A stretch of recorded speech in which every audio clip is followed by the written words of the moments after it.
One of our big idea projects here at the center, and we're focusing on forests, foraging, and fire. Tonight we will hear from our panelists and from you as we discuss what our relationship is with the forest and where our responsibility lies for its management. This discussion is only one of the ways in which that you can engage with our big idea. And you might be wondering, well, what is the big idea? It's one of the ways that we program here at the center. We come together as a staff and we look at ideas and themes that are really relevant to us, to nationally, maybe on a global level. And we examine those, we examine that idea through many different filters here. It might be the exhibition that you have here around you. We have an upcoming play reading by Company of Fools. They're going to do a walk in the woods here in the gallery. We have a drawing class focused on fire, and we also have a family day of local plant identification. So there's a lot of ways that you can engage with this project here with us, and we hope that you do. And this is the brochure that you might have seen when you come in, but as you leave, make sure to take it because we have all of our events related to this project in this brochure. I would like to thank Clark Schaefer at the Nature Conservancy for helping us with a link to some of the experts up here on stage. Thanks also to Ed Kennedy from the Forest Service, who has helped us focus our attention on tonight's discussion. And of course, we would like to thank all of you for being here tonight. It's really wonderful to see such a great group. Before we begin, please silence any devices that you might have, just so we're not interrupted. And now it is my pleasure to introduce my colleague John Glenn, who is a core company artist at Company of Fools, and he will be moderating tonight for us. So welcome, John. Thank you. Hi, everybody. Well, I'm so excited to get to do this tonight. It's my first time having the opportunity to moderate a panel like this. So it's been really fun for me to do some research on these folks and the topic. So our topic tonight for the panel is, what is our current relationship to the forest, and what should it be? And my job tonight really is to hopefully keep us interested and to get us out of here on time. So tonight's event will be just under 80 minutes. And we'll spend the first 50 to 60 minutes asking the panelists specific questions that we've prepared for them and hearing from them, and then we'll open up the floor to all of you so that you get a chance to ask as well. And I'd like to start tonight by simply introducing our panelists. Their biographies are extensive and really impressive, and so I'm just giving you a taste of some of their work. On the end, down here on the left, is John Freemuth, who teaches in the Boise State University Master of Public Administration program and Political Science Department. John's research and teaching emphasizes a natural resource and public land policy and administration. He's the author of an award-winning book, Islands Under Siege, National Parks and the Politics of External Threats, and numerous articles on the aspects of natural resource policy. He's also been a high school English teacher, or high school teacher, and seasonal park ranger. Next to him is Robin Garwood, who's a wildlife biologist for the Sawtooth National Forest. She previously worked for the Idaho Department of Fish and Game and the Bureau of Land Management in Idaho, and the U.S. Forest Service in Colorado, Utah, and Idaho.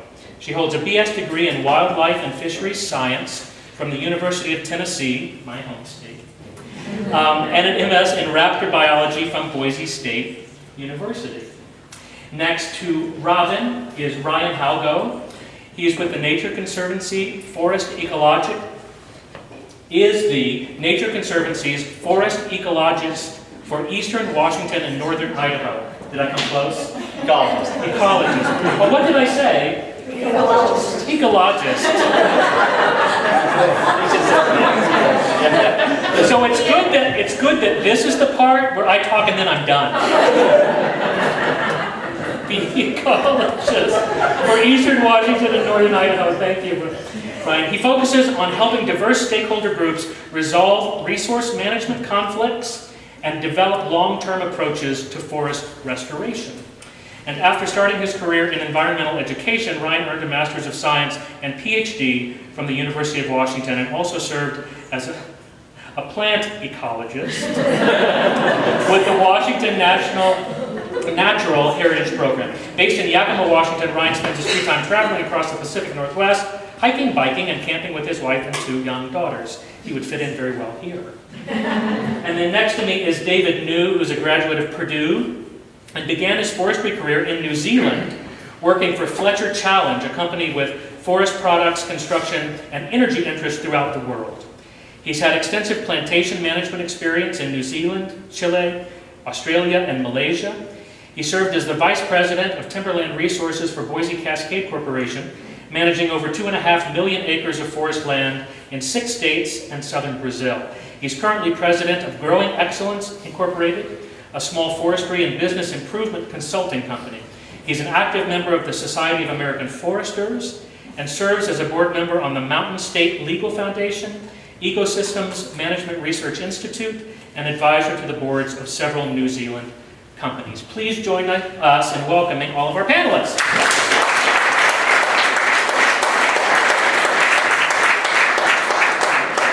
Now, mainly, I stopped talking, which is great.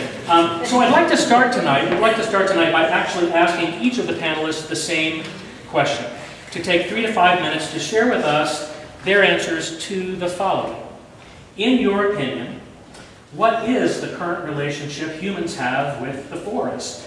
And where do you see that we need to focus our responsibility going forward? Who would like to start? I'll start. Great. So, as the introduction mentioned, I work for the Forest Service, for the Sawtooth National Recreation Area specifically, and so almost on a daily basis, I see and hear from people who use the forest, and so it's hard to really pinpoint, one way that people, or the relationships people have with the forest. It's just quite varied. From what I see is commercial uses, extraction of wood products for money, basically. All kinds of recreation that you all are well aware of. Pretty much any kind of recreation you can think of occurs here locally, and so that's the relationship people have, of course. Researchers, there are many researchers, particularly seems like recently here, looking at effects of insects and disease and climate. What forests can tell us about climate change. Native American tribes' interests, even in trying to maintain their traditional connections to the land. And so it's hard to pinpoint one kind of relationship that we all have. As a biologist, I think of the forests in terms of habitats and the processes or ecosystem services that it provides.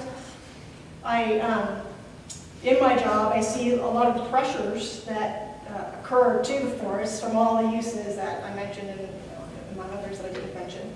And so in thinking about what our responsibility is, I have nothing profound to say, and it's somewhat general, and it's also one of the parts of the mission of the Forest Service to be a little bit hokey, but it's caring for the land, caring for the forest, stewarding it, if you will. And that's a pretty broad thing to say, but I think it's something to think about and to be mindful of uses, all of the uses that we participate in on the forest have impacts. And sometimes good, sometimes not good, often not good. And so I think our responsibility is to care for the forest, be mindful of our impacts, maybe even think about limits to what we do in the forest. And then just a piece of advice, I think we should all periodically read Aldo Leopold's land ethic now and then, so we could all maybe get a collective sense of what a land ethic might mean. I'm leaving this part up to you guys. Oh, I can go with that.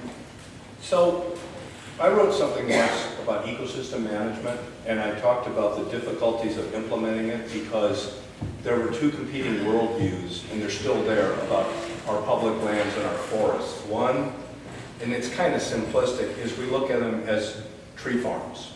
They're to produce goods and services for society. David, I think, represents that tradition really well. I've done some work with him. That's where he comes from, I think. and the notion that that's what forests, that's not all they're for, but historically, that's what they were for to Europeans first. Then later they became, well, we called them Mother Earth. That's a little bit simplistic, but we started to value them for ecosystem services as much as for the production of goods and services. And we then developed, during all of that, a way to manage them. So you also got an ecologist here that represents that tradition, and you've got a Forest Service person that represents the notion that we would have a federal agency manage the national forests to the best of their ability. This is why we have so many arguments about the forest, because those worldviews are still there and they are intact. I would guess up here, we're less concerned about forests being commodity forests.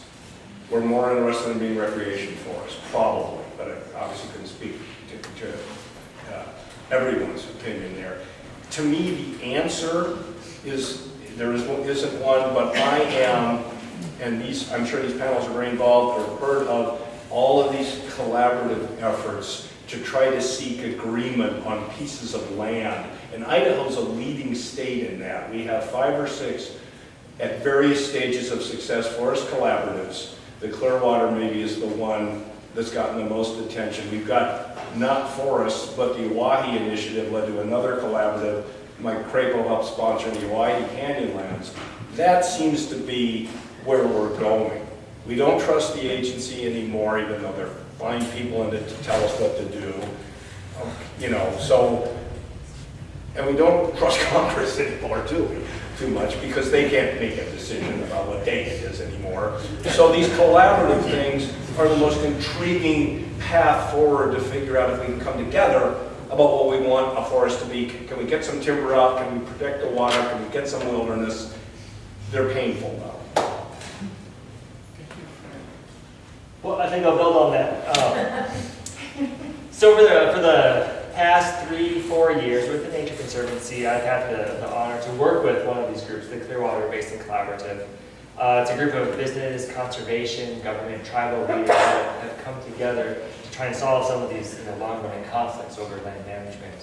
I don't know how many of you are familiar with the Clearwater Basin, but for those of you who aren't, it's just a spectacular, magnificent landscape centered around the Selway, the Loch Song, and Clearwater rivers.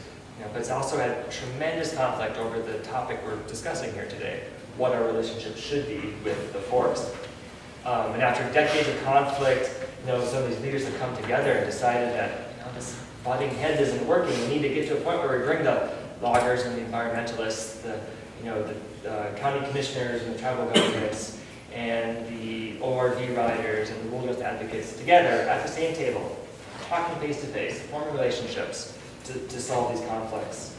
And I have to say that working with CBC, that's our shorthand for Clearwater Basin Collaborative, has been one of the most rewarding experiences of my career so far. And it's because members of the CBC are there with a huge range of interests. They're pursuing many different outcomes for their constituents, for the groups that they represent. The one commonality is that all of the values that they're there to represent, in one way or another, tie back to the ecological health of that basin. And whether people are there because they're advocating for abundant fish and wildlife, being able to grow and cut timber to provide jobs and support the local economy, provide clean air and water, looking to conserve species or to prevent listing of new threatened and endangered species, all of that in some way ties back to the health of the basin. But I have to say, in the Clearwater and across the West, anybody who's opened a newspaper in the summertime in the last 5 years knows that our relationship with these western forests is in trouble. So as John mentioned, I live in Washington, in the Yakima. And this year, Washington has had more acres burned than any time in the last century. Hundreds of homes were lost this year, including those of friends and colleagues of mine. This room last year, this valley was suffering greatly from the Beaver Creek fire. And we've gotten to this place where fire has always been an integral part of our western forests. And for a time, we thought we could suppress these wildfires in the West. And for a time, we did suppress them. mostly. But we've reached a point where, especially with the warming and drying climate, it's no longer an option in our western forests.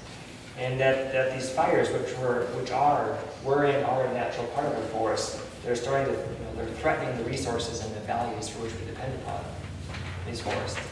And so I guess in thinking about what our relationship should be, we come to a point where we need to better understand ecology. Not surprising for the ecologist to say that, but to understand that we have, part of what makes our western landscapes so amazing and wonderful is that we've got great diversity. A dry, low elevation ponderosa pine forest is not the same thing as a cold, snowy subalpine forest.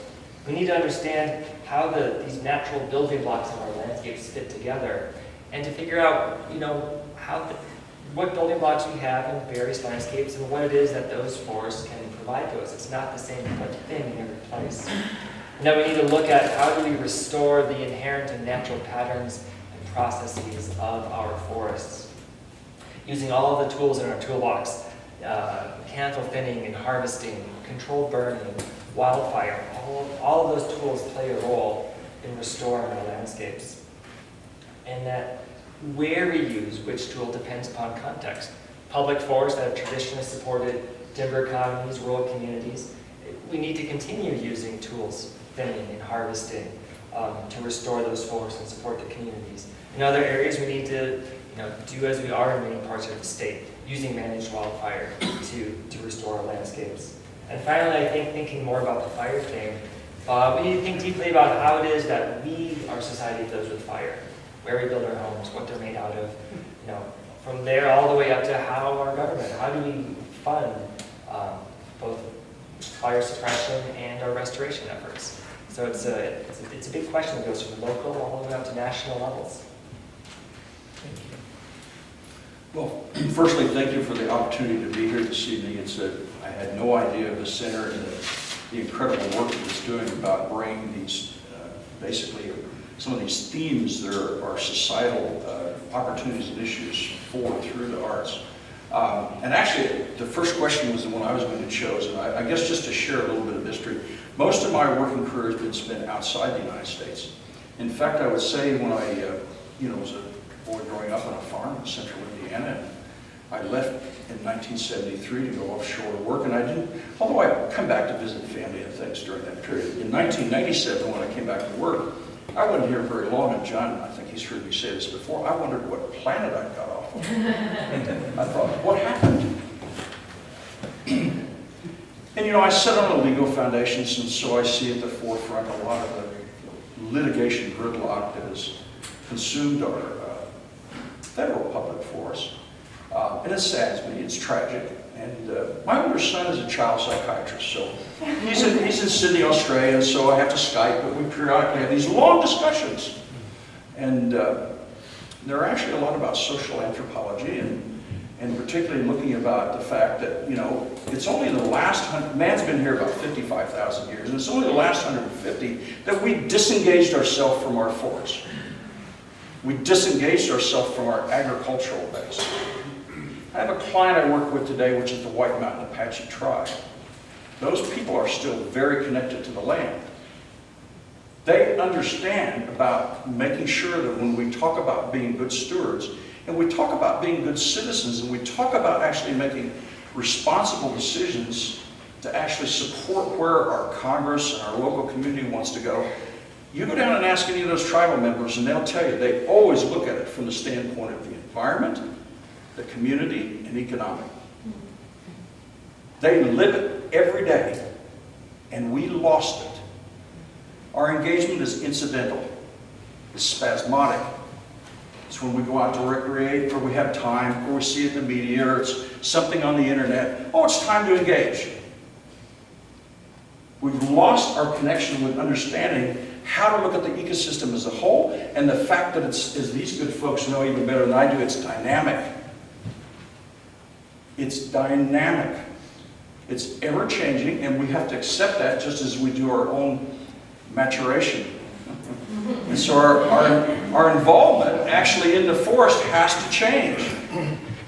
But you all in this, especially this society and community, have a tremendous opportunity to help us be leaders in starting to change that by having these kind of educational efforts that I see here in the center, then we can start to actually talk about some of these things and not end up into this gridlock by people taking polarized views about their personal use of public lands or what they view personally as most important. Because the ancient people of this land, including the Apache, will tell you that's the wrong set of glasses to look at it through. And it's hard for me, I will tell you, it's very difficult for me to look at that and not feel sad, John knows, by the entire thing. I watch it. It's a broken government. I've worked in countries that do look after it. They know how to be stewards. They've depoliticized, not gone away with their public lands, they've depoliticized the involvement. And I think, as I said, that's, if anything, I think my hope is that we will become wiser and get ourselves out of these conflicts, because I tell you, where it's taking us is a place that will be, and I guess that's the last thing I'd say. I went down to listen to last year, the chief of the U.S. Forest Service was here. And he talked about nearly over 60% of our national forests on both Forest Service and BLM are outside, they're ecologically unhealthy for a variety of reasons, principally insects, fire, just a range of invasive species, as these folks know, a range of things that have been taken outside their range of historic variability. And I sit on an ecosystem research institute, so I get to see the progress of this, which is a very sad thing to kind of watch as it's occurring. And by the way, not just in forests, our grasslands, all of our sage habitats and things, even out here, not just in the forest. This is what is occurring. And we are letting that happen through our own conflict mentality. Thank you. Okay. And I say what now? Thank you all. What an amazingly rich topic. I'm going to bring us back and focus us in on a couple of specifics with this. And both John and Ryan, you touched on parts of this, but I'll get specific. And John, can I come to you to say, how is the policy around forest management changing? What can we do to affect policy, and what can we do to focus our personal responsibility around the policy making? Well, I think David sort of hit on the key point that policy's not changing, it's just not doing anything right now. I don't want to get into this one, but the reason there's a proposal for a national monument up here is that the wilderness policy network isn't getting anywhere. But let me use fire as an example, okay? We finally got to the point, and most thoughtful people said we should have done this years ago, where Congress was trying to treat fire as another emergency finally, and set aside money outside of the land management budgets, where they have to rob those budgets constantly if there's a bad fire year, and then they have no money for anything else. They were going to set it up sort of like hurricanes and so forth. Totally made sense. Mike Simpson was one of the co-sponsors. Didn't get anywhere in Congress because it would actually cost more money at first, and certain people that are budget zealots said, well, we can't add on anything to the budget, even though in the long term, if you did the proper accounting, it would save money. And then, of course, Congress being Congress, conservative Republicans wanted to hang on to what's called a mandated cut, 7.5 billion acre feet, before they'd support the bill. Well, that's a non-starter. The minute you do something like that, the other side's going to say, no way are we going to support a mandated cut at that level. And so that's an example of policy gridlock. I think, again, where we're beginning to make progress around these collaboratives, but they're slow. I'll just give you an example, though, about why people pay attention. Ryan was there last year. I moderated a session that had the chief of the Forest Service, the 2 regional foresters, and the entire delegation from Idaho was in the room. All 4 of them. How often do you get that in the same place? Now, granted, they were doing their road show because they were on recess, but it's important enough to them to all show up. David was there too. and the chief and 2 regional foresters, because they're invested in at least supporting the processes. My point here is, out of that, this is the optimist to me, out of that comes relationships. And we don't do anything in American politics, and this is why they used to work, because people had relationships. They might have been across the aisle from each other, they had relationships. That's what this collaborative stuff, again, is beginning to develop relationships that then puts our congressionals in the place where they can support this stuff more easily, because they're hearing from county commissioners, the Nature Conservancy, the forest products industry, ICL, you name them, they're hearing, we like this. And so it becomes something they can, Mike Crapo wants to support, or has supported the Clearwater Collaborative. He's a real believer, and he's cautious, because Senator Crapo's always cautious, it's his style. But he's invested in it, so that's where I put policy right now. Ryan, John was mentioning that you were there. Do you have any other comments around the same topic? Well, no, just that. I mean, it was an amazing moment seeing the the political power that came together in that room, and that, I mean, clearly the state of our forests and how we live and manage our forests is so important to so many people in the West.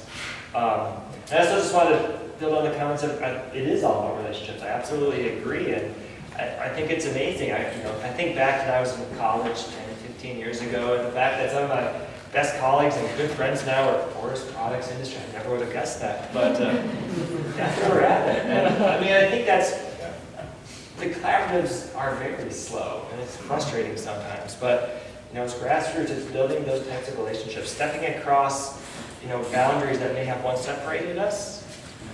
I sure hope that's the path to getting to someplace better. Great. Thank you. Shifting gears just a little bit. So David, for you, how do you view the big idea here is forest foraging and fire. How do you view the notion of harvesting versus foraging, and is there a need for regulation?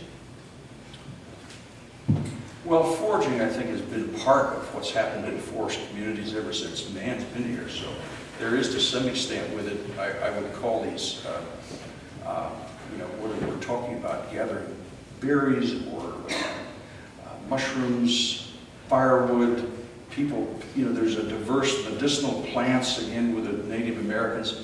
There's been a long tradition about what I would, of having foraging going on with it.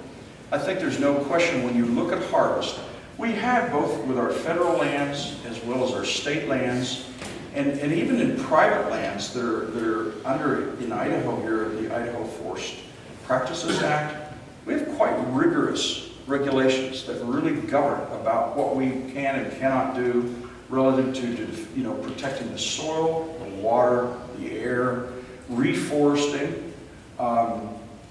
And I think one of the things that the big challenge is to go back, and John knows this better than any of us with it, we have to make sure that our federal agencies are funded adequately. We have to do that. We can't keep robbing Peter to pay Paul. And we've got to step up and actually have adequate funding that's available for the professionals so that, in fact, these collaborative processes can be things other than 5-year efforts, because right now some of them, that's what they are. I mean, they're very lengthy processes. They are going to be by nature lengthy process, but we have to make sure that our colleagues in the agencies have the support to get the NEPA done, the laws that are necessary to go through that assessment process. And then the community actually has to make sure that it gets engaged and it stays sustained and engaged, and doesn't just tire of the process, because we see that going on, and they I give up. I mean, I'm one of those people with it. I put other effort into a different area because it was I give up. This time is not on the side. And then sometimes with it, we don't have the full range. In some cases, we're not getting our environmental groups involved as much. Sometimes it's not getting the public, sometimes it's not getting the local government. So we have to have a diversity in these collaboratives, and we have to be committed to make it possible to do that. And people's time, maybe we've got to reimburse them or something so that they can actually come up and engage in this collaborative process, because there's no free lunch in the world. Remember, economic, environment, community, there's no free lunch. And we've got a whole bunch of people in society that regretfully think there is a bunch of free lunch out there. And I can tell you, it doesn't work that way. I'm an economist amongst other things. And so, I'm kind of interested in looking at these impacts and the costs of these things. And I think we have to do it because the model that we have on our public lands, as far as even harvesting, it's broken. I think in terms of for private land and state lands, there are some states that could shore things up better, but there are very few. Largely, if you look at Idaho, Washington, Oregon, the Forest Practices Act, and even probably more importantly, if you're like a company like Boise Cascade was, the majority of all large private, they used to be what we call industrial forests, but large private forests in America today, they're certified, either under Sustainable Forestry Initiative or the Forestry Stewardship Council. And I will tell you, having been out even as a consultant and gone back and involved in reviewing those versus the state forest practices, they're even more rigorous because they include a range, particularly in some of the wildlife areas, even in some social things, that where those certification requirements go above and beyond the state. And I can proudly say in America today, we've got over 80 million acres that are certified of private lands. So I don't worry so much about, as I said, the big thing I actually worry in harvesting is that we actually probably need to do more through these collaborative efforts because we're not as a nation going to be able to go out and spend the $4 billion we need to do the thinning and the road restoration on our public lands. And that's my conservative estimate about what that is. So you know what? We need to do that in some ways that actually we're using the material, we take it to a sawmill, and oh God, for every one person that works in the sawmill, we're hiring 18 people in the community. What's wrong with that? What is wrong with that? Because they are out in the local community, and I tell you what, those folks that work out in the woods, they're connected. I recently had reason to go out to talk to some of them about what was specifically their views after 5 years of working in these collaboratives, what would they change? And I was listening to them in terms of management, and these were loggers, and I tell you, they were really thinking about the ecological outcomes, the desired future conditions that we talk about. And you know why? Because they're out there every day. Every day.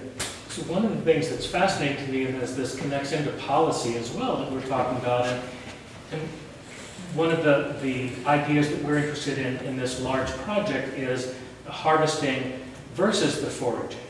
And certain federal policies that are in place around the large harvesting, but should there be around the foraging as well? Robin, would you? Yeah, well, so the question of what's the difference between harvest versus forage, I don't see a big difference. I think we really thinking about it, harvest, I think of traditionally thought of that as wood or crops and wood products, crops, and so maybe it's just a matter of the scale. So the larger scale harvesting, foraging are things like berries and mushrooms, and the Forest Service currently does have a permit system for we don't call it foraging, but it's collection permits for mushrooms, as has been mentioned, and berries and things like willow. People sometimes to make furniture out of willow, so, but it's all small scale. And so we have personal use, we call personal use permits, here to get the details, personal use permits and commercial permits for that sort of thing, what maybe we all think of as more foraging rather than harvesting. And really to date, from my experience, is that there hasn't been the scale, the large scale, where I think the Forest Service feels like the impacts are such that we really need to go through the NEPA process, for example, or invoke other land protection.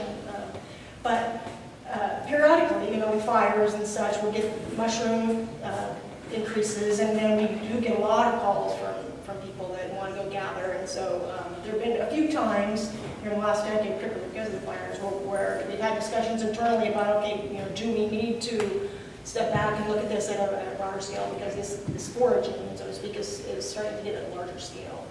But to date, I think the Forest Service is really just looking at more like foraging side is more just small scale collections. So today, but not to say that in the future that will expand and we will need to invoke more regulations and protections. Great. So shifting gears, lots of talk about fire, and we certainly experienced that in a big way here personally last year. Ryan, so much of the American West is experiencing serious drought. Given that and the history of fire suppression in our national forests, what changes are being made or should be made to fire policy, and what should we do as a community to be fire ready?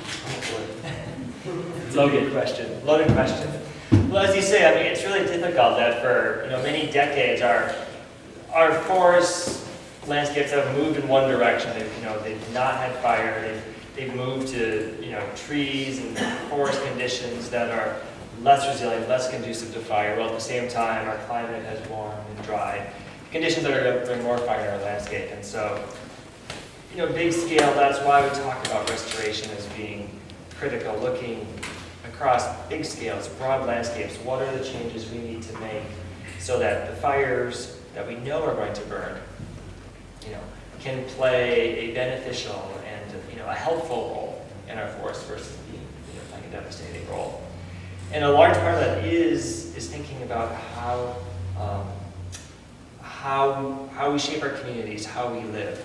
I know in Washington State, Nature Conservancy has been very involved with a new network called Fire Adapted Communities, and it's a comprehensive view looking at how within a community, that everybody in that community has a particular role for that community able to respond to and stay resilient in the face of wildfires.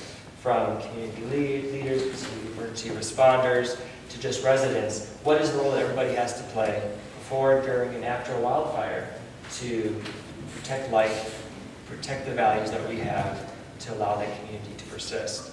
And I think it's a new idea, but we have to, I think it's important that we as a society start thinking more holistically that way.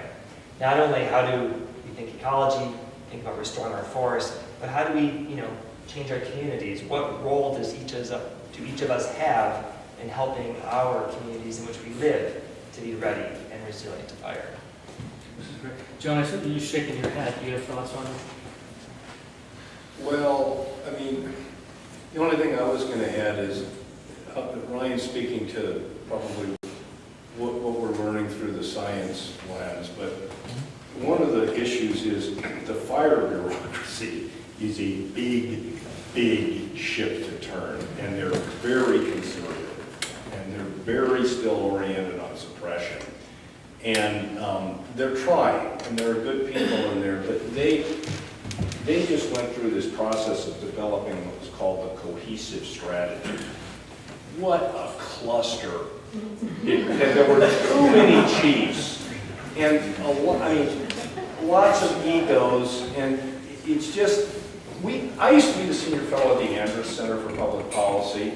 We did a couple of things on fire, and one of our conclusions, and this is kind of glib, but it gets at it, is that NIFC, and you're all aware of NIFC, right? The National Interagency Fire Center is in Boise, and it is staffed with really good people. But if NIFC looks the same in 50 years as it does now, we'll have failed. We'll still be fighting big fires, we won't be doing restoration, maybe we won't have as many people having to fight fire anymore, unless it's a bad summer. And it's not changing very fast. We're all aware that suppression is passé. I mean, not if homes are threatened, but suppression as the solution is passé. But yet getting to fire-adapted forests, healthy forests, and healthy fire-adapted communities, Idaho, guys, has some of the lousiest local planning laws in the country. Now, you guys are pretty hip here. But you go to some of these small towns, they don't want to tell people where to live, and they're building where they shouldn't, in part. And so it's pretty complicated to turn that ship to where you'd like it to be in 40 or 50 years, and that's what it's going to take. I think something we talk about in the collaboratives, but it's a really hard change to make is, so we've made good movement through the collaboratives on a public forest. We'll take on 30, 40, 60,000 acre watersheds, huge restoration projects. That's great, that's what we need to do. But we haven't turned a corner on, okay, once this restoration work is done, does that change how we manage fire in that watershed, in that landscape? That's ideal, it should, but we haven't made that change yet. We haven't figured out what are the policies, what are the information systems that we need to put in place to, to make that change. So once we do our restoration work, once we can get our landscape ready, put fire back in place, our relationship changes. Then the way we manage fires that we know are going to start is different. And I will say one thing that's in slight defense of the Forest Service. And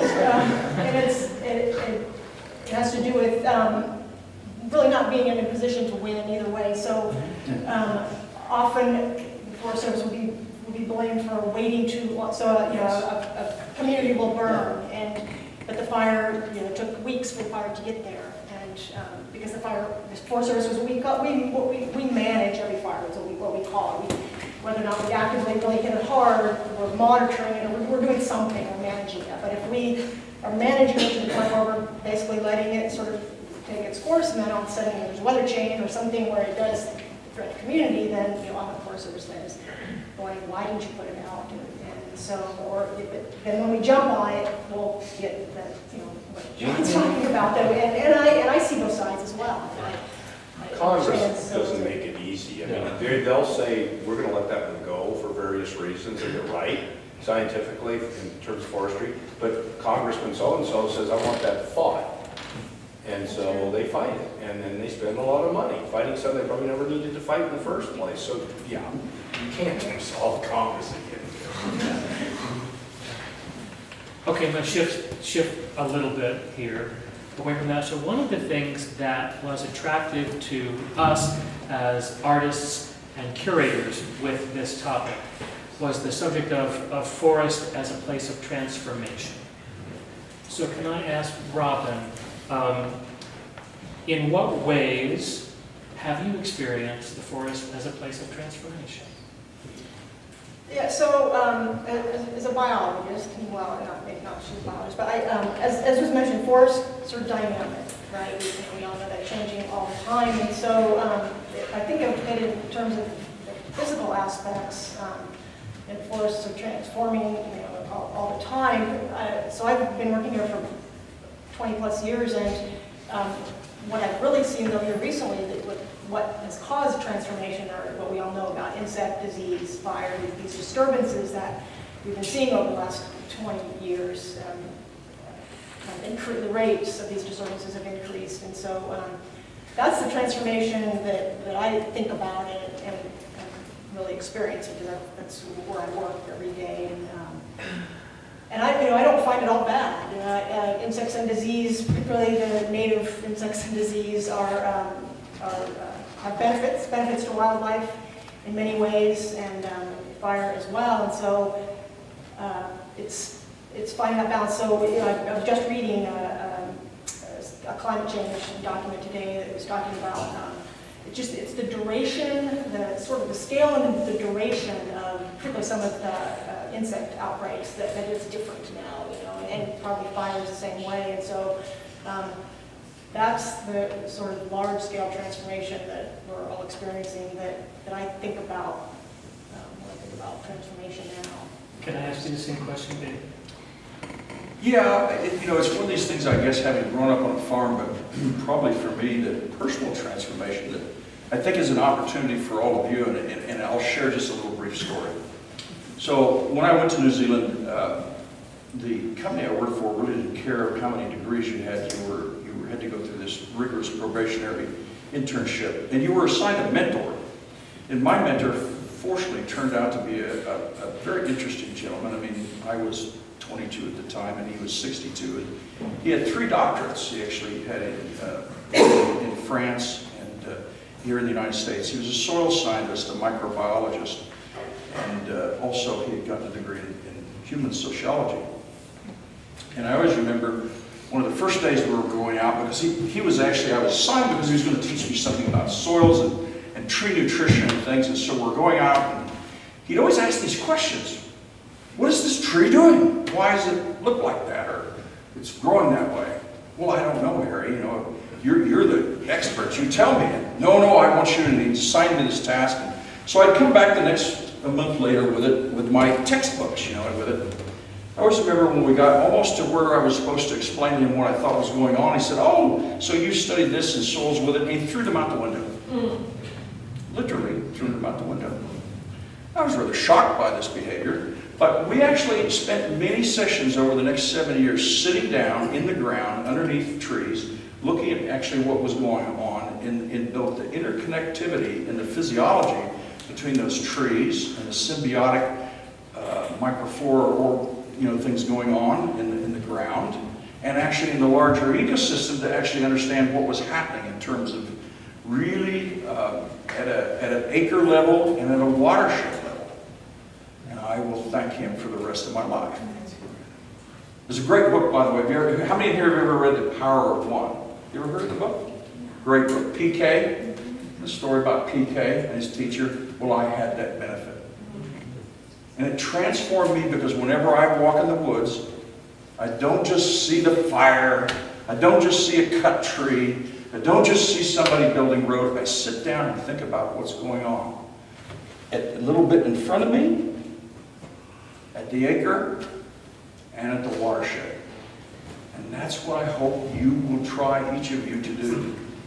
Even when you find something out there you just hate seeing. I see that in some of the frustration and anger in some of these portraits here. And I hope those folks actually took the time to sit down and really look and think about the ecology, about what they're seeing in the interrelationships. Because I don't think that's happening in our society today. And I thank Dr. Jacks. I didn't really ever appreciate it until I read The Power of One. Thank you.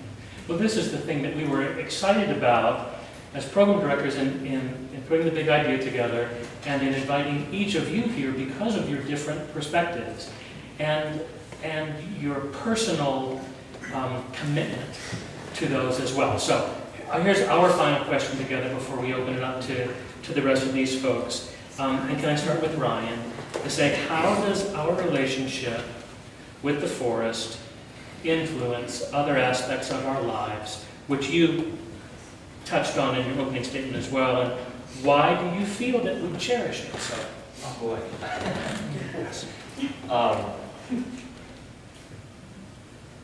So I grew up in North Dakota, and I had some of my real formative experiences in the North Woods of Minnesota. After college, I went to college in Minnesota and moved out west. I'd always had this vision of the West in my mind. So as soon as I could after I graduated, I moved out west. And I think that forests are just, they're part of the fiber of our being as Westerners.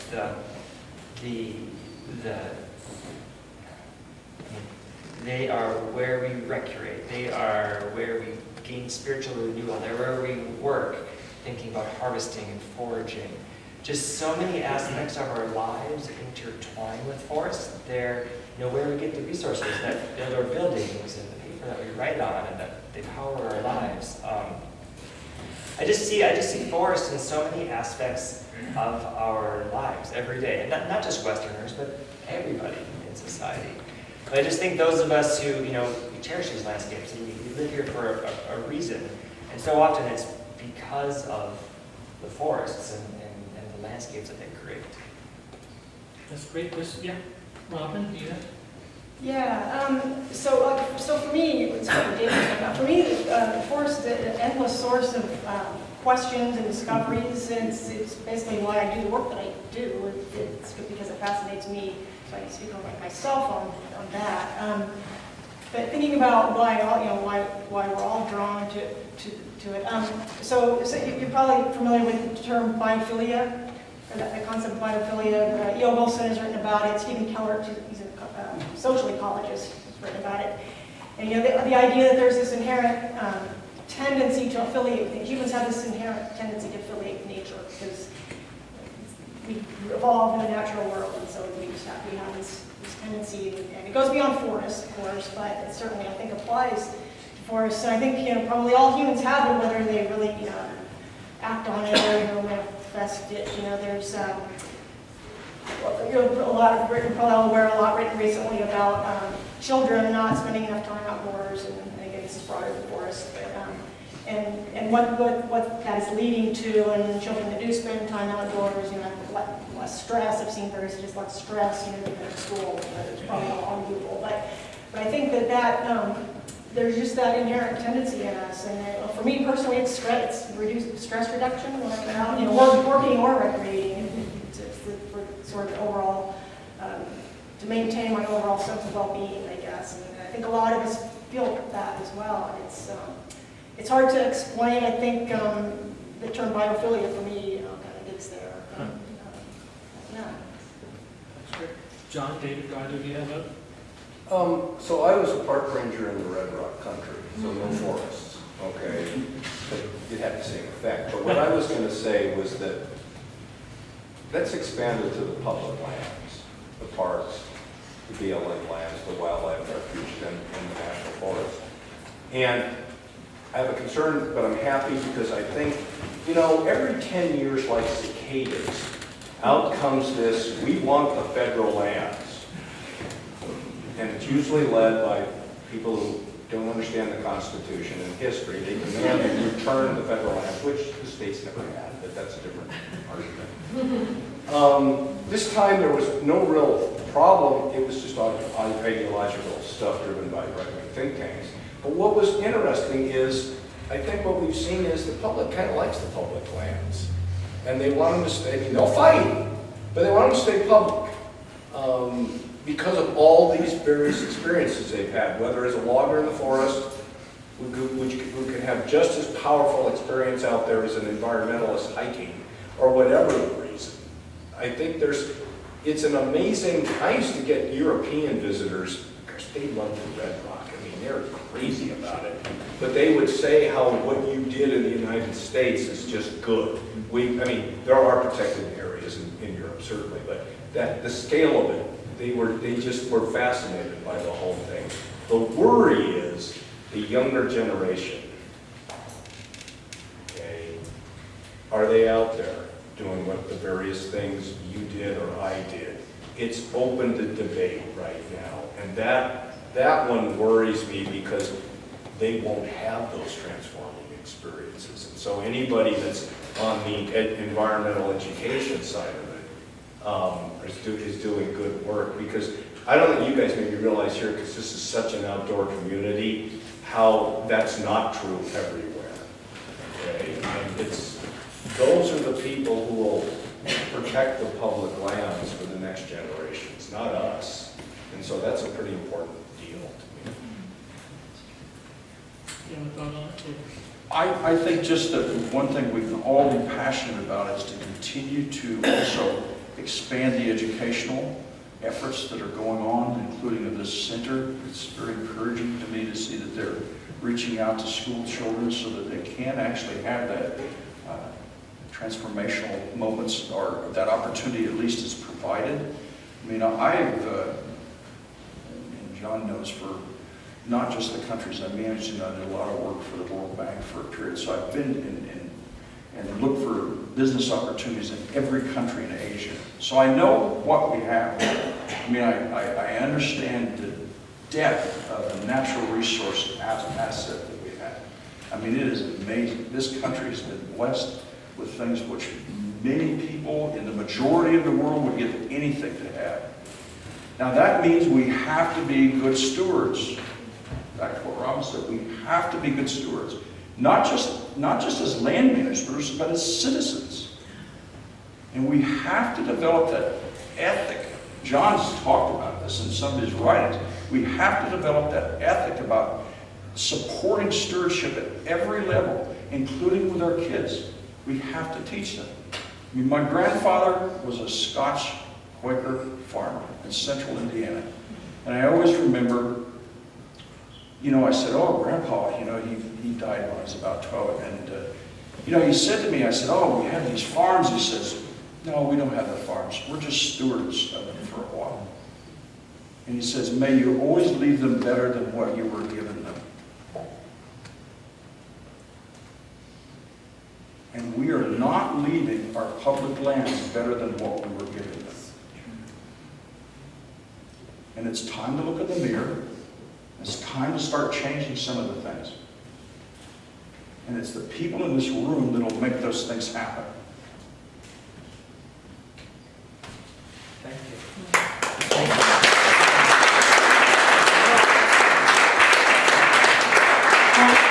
have a few minutes to have time for you guys to have a question as opposed to us.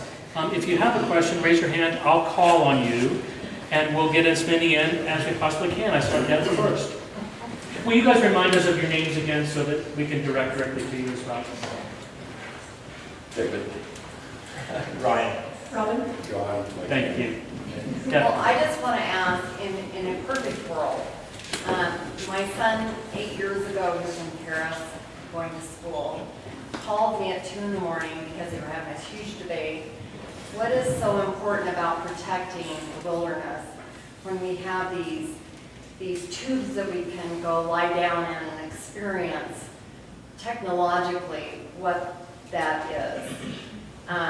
Most of us won't ever have that experience ourselves because we aren't in the same proximity of forests and the wilderness. So what's so important about it? And so I just want to attach that to, in a perfect world, if we were to protect that for future generations, to have the opportunity to experience it personally, who is best able to do that? Is it on a national level, federal level, a state level, a private level, or a community level?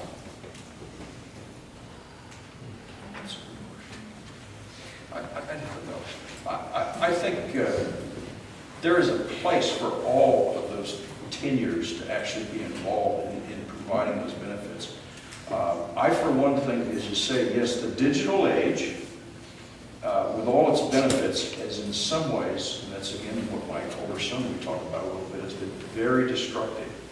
Because experiential learning is one of the most fundamental ways that you can actually teach anyone anything. And when you try to get it down to a two-dimensional graphic, you know, seeing that ant, leafcutter ant back there working isn't going to give you the experience ever of actually sitting where that's actually occurring in Brazil or Venezuela and actually feeling the heat, feeling the actual experience, seeing actually the ecosystem that's so fragile in terms of disturbance that creature lives in. And so you can't get the whole thing being stuck in any kind, in my view, digital experience, and you never will. You have to devote the investment of time to go out and experience it, which is why, when your son was sitting in France, why do the Scandinavians and the Germans have such a different view about the importance and their interaction and never squandering any of their natural resources? And I think it's because they have an interconnectivity back that goes back to childhood. They get out, they gather firewood, they go get pine cones, they go get pine branches at Christmas and things, and the sawmill is an important part, and the burger forester is part of our local community. I mean, they cherish people like Robin and what she's doing, not seeing it as a big conflict thing, but as this wise person who's a trustee of these lands and steward. And we've lost that, and shame on us. Well, it's September 3rd. It's the 50th anniversary of the Wilderness Act. Oh, wow. Okay, we're going to have Frank Church Conference in Boise State on the Wilderness Act, and Doug Brinkley's coming, the wilderness lawyer. If anyone wants to come to Boise, that'd be kind of fun. It's free. But I had to do that. The question is really, I only have a wilderness system, and I think it would be too hard to change that to somebody else managing it. But the bigger question to me is, will it survive? John Marvel asked me this summer, another thing, will we have wilderness in 50 years? There's your question. And for what reason? Ecological, certainly recreational. But if people don't value it, it goes away because it dies. God creates trees. Congress creates wilderness. That's a system. They can abolish it. So that's the question is, for whatever set of values we hold, and there can be different ones for wilderness, will those values survive in 50 years? That to me is an open question. I mean, I'm sorry, Outside Magazine is the problem to me. Because it has created a thrill-seeking, expensive equipment culture. They don't need wilderness. okay, you gotta think that one through a little bit. If you cherish wilderness, if you don't cherish wilderness, fine. But that's what, to me, the bigger question is. Any other questions? No, John? I'd like to follow up on something David New said earlier about New Zealand. In seeking an opportunity to learn something new for me and perhaps others, you said the forest management or perhaps natural resource management, I'm not sure the scale, have been depoliticized in New Zealand. Well, this sounds like something we need to know more about, because it's certainly not anywhere close to that in this country. And yet I think of New Zealand as one of the single most altered environments in the entire world. It is. It has been so changed in a matter of 200 years or less in ways that we can't even imagine in this country, although I think I can. And so with that in my mind, I'm asking you, what happened in New Zealand that allowed you to say that to us?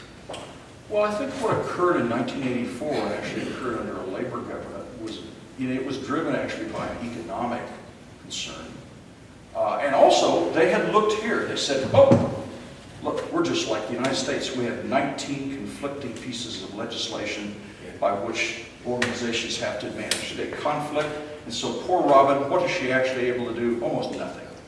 And so they said, there's a problem here. We're actually, it's costing more, and it's not very efficient. We had 5 land management agencies, not quite as many as here. What do we have, 9? It's almost that. When you add them all up, it's about 9. I want a legal review. So what they actually says, look, we've got to have a different approach. We're going to essentially use this as an excuse to amalgamate into the Department of Conservation. So the vast majority of all the, in fact, probably 85% of all the natural forests were placed in that. Basically, we had a very interesting group of environmental groups, and I call it a giant collaborative. They got together and said, those areas, including the plantations that the government had, need to go into a state-owned enterprise. And the state-owned enterprise was very interesting. The shares were distributed to the citizens, and no one from industry could actually be on the board of management of it. And they were revolving trustees. And that still exists. The plantations were ultimately sold off, which I don't agree with. But the actual natural forest is still there. So New Zealand Timberlands, the SO, it's called state-owned enterprise, is still there. And somewhere I have a little share somewhere of what was the value of it. But they basically put it into the hands of a series of trustees. And their mandate was very interesting. They said you are not to diminish the natural resource capital value of that asset. You are not to diminish the natural resource capital value of that asset. And so the new managers had strict requirements to go forward to actually manage it in a very long-term thinking and start to value things like ecological services and whatnot and bring that into the equation. And I think if they'd have carried on, including leaving the plantations in there, it would have been a tremendous model. The German model is another more local community involvement. Actually, the tribal models, even here in the United States, make some very interesting ways of actually, if you look at it, of a local community doing a great job in some situations of managing its resource in a very good way, balancing those roles. And so I think there are lessons that we can find. That, when I say about depoliticizing, it's because I'm not sure I've ever seen politicians ever run anything well. I'm just going to be right blunt about it, and this is having been in charge of operations in 7 different countries. I've dealt with parliaments, Congress, the Canadian Parliament, I mean, you name it. And in my view, when politicians get involved in things that are controversial decisions, they end up like King Solomon, they cut the baby and it dies. And so that's not a good trustee. I sit on 2 foundations, and I'm proud to sit on those foundations. And I come to those every time, taking my personal hat off, because I have to. I'm never confused about what my responsibility as a trustee is. And Congress has, and I would actually argue successive administrations, doesn't matter what political flavor they are, they have forgotten their responsibilities as trustees of our natural resources.